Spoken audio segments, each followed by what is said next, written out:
Summer అంటే మామిడి పళ్ళ సీజన్ కదా, అందుకే నూజివీడు వైపు మామిడి తోటలు ఎలా ఉన్నాయో చూద్దామని మా జర్నీ స్టార్ట్ చేశాం. మధ్యలో వెళ్తుంటే ఒక నిమ్మ తోట కనిపించింది. సరదాగా దిగి లోపలికి వెళ్లి చూస్తే అది నిమ్మ తోట మాత్రమే కాదు, ఒక చిన్న ఫారెస్ట్ లా ఉంది. అక్కడ చాలా రకాల చెట్లున్నాయి. జామకాయలు, చెర్రీస్, మనం నార్మల్ గా పచ్చిగా ఉన్నప్పుడైతే వాక్కాయలు అంటాము. వాటర్ యాపిల్, అది కూడా పింక్ కలర్ లో ఉన్నాయి. చూడ్డానికి అయితే చాలా బాగున్నాయి. ఇంకా చిన్న చిన్న పామాయిల్ మొక్కలు, పనస చెట్టు అయితే చాలా బాగుంది.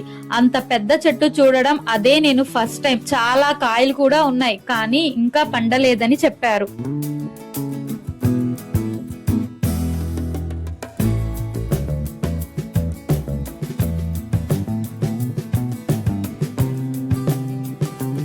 అక్కడి రైతు కూడా చాలా బాగా వివరించారు. ఎండ తక్కువగా పడే చోట కూడా కొన్ని చెట్లు ఎలా బాగా పెరుగుతాయో చెప్పారు. ఇంకా ఇంట్రెస్టింగ్ విషయం ఏంటంటే వాళ్ళకి చెర్రీస్ కి సపరేట్ తోట ఉంది. అలాగే కంప్లీట్ ప్రాసెసింగ్ యూనిట్ కూడా ఉందట. జూన్ ఎండింగ్ లో వస్తే చూపిస్తామని చెప్పారు. మీకు ఆ వీడియో కూడా చూడాలనిపిస్తే కామెంట్ చేయండి. సరే అని అంతా మాట్లాడి వెళ్తుంటే వాటర్ యాపిల్, జామకాయలు కోసి ఇచ్చారు.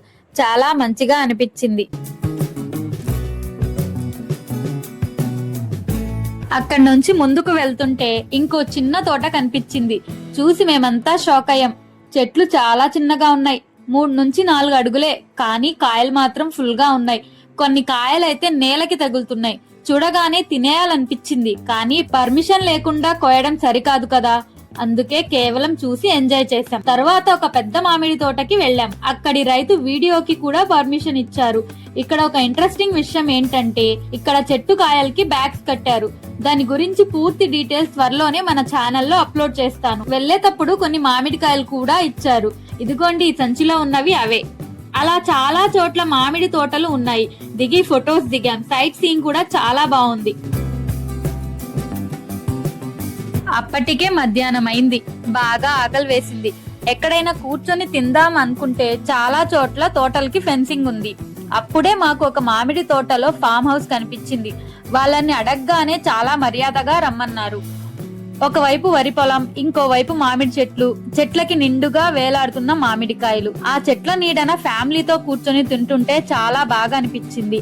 అందులో పులిహోర, వైట్ రైస్, ముద్దపప్పు, ఆవకాయ, నెయ్యి, వేరే లెవెల్. అసలు ఫుల్ రీఫ్రెష్ అయిపోయాం. అందరం కలిసి తిని కొంచెం రిలాక్స్ అయ్యాం. అప్పుడు అనిపించింది, లైఫ్ లో ఎప్పుడైనా స్ట్రెస్ అయితే ఇలాంటి ఫామ్ హౌస్ కి వస్తే చాలు.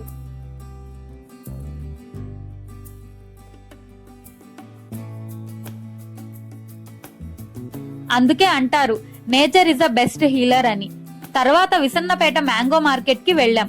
కానీ ఇంకా చాలా తోటల పంట పూర్తిగా రాలేదన్నారు. సాయంత్రం అయితే రోడ్ సైడ్ లో ఎక్కువగా అమ్ముతారట. సరే, నెక్స్ట్ టైం చూద్దాం అనుకుని తిరిగి వచ్చేసాం. చూసారా, ఒక్క రోజులో ఎంత ఎక్స్పీరియన్స్ చేశామో. ఇంట్లో ఉంటే ఇవన్నీ మిస్ అయ్యే వాళ్ళం కదా. అందుకే ట్రావెల్ చేస్తే కొత్తవి నేర్చుకోవచ్చు. కొత్త ప్లేసెస్ చూసి మనసు రీఫ్రెష్ అవుతుంది.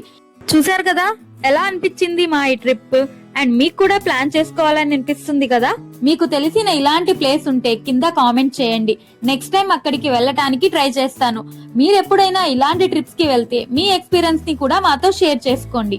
వీడియో నచ్చితే లైక్ చేయండి, మీ ఫ్రెండ్స్ అండ్ ఫ్యామిలీతో షేర్ చేయండి. ఇలాంటి వీడియోస్ కోసం ఛానల్ ని తప్పకుండా సబ్స్క్రైబ్ చేసుకోండి.